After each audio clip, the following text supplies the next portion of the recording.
أمينة ست كبيرة في السن، عاشت عمرها كله تربي ابنها الوحيد محمد بعد وفاة زوجها. كانت بتشتغل خدامة في البيوت علشان تأكله وتشربه وتعلمه، وفضلت تحرم نفسها من كل حاجة علشانه. كبر محمد واتجوز وبدأ مشروع صغير فشل، واتراكمت عليه الديون. الناس بقت تطلبه وهو مش قادر يسدد، ولما حس إن الدنيا قفلت ساب أمه ومشي من غير كلمة، لا وداع ولا حتى ورقة.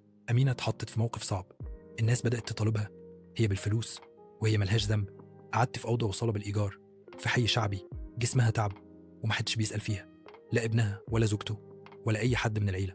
لكن الدنيا ما بتقفش عند الخذلان، في عز وجعها جيرانها حسوا بيها. واحدة اسمها مدام نجوى ابتدت تهتم بيها، تجيب لها أكل، توديها للدكتور، وبدأوا حملة بسيطة لجمع تبرعات. المفاجأة إن ناس غرب شافوا حالتها على فيسبوك واتأثروا بيها جدا، لدرجة إن واحد دفع ديونها كلها، وواحدة تانية قررت تبعت لها فلوس علشان تعمل عمرة. أمينة راحت عمرة وعيونها ما نامتش من الدموع، مش علشان زعلها على ابنها، لكن علشان فرحتها بكرم ربنا اللي ما نسهاش. رجعت ولسه محمد ما ظهرش، لسه مش عاوز يواجه بنت، بس هي خلاص قلبها ارتاح وقالت أنا ما بقتش عاوزه حاجة من الدنيا، كفاية ربنا عوضني بناس ما بيني وبينهمش عيش وملح، بس حسوا بيا أكتر من دمي.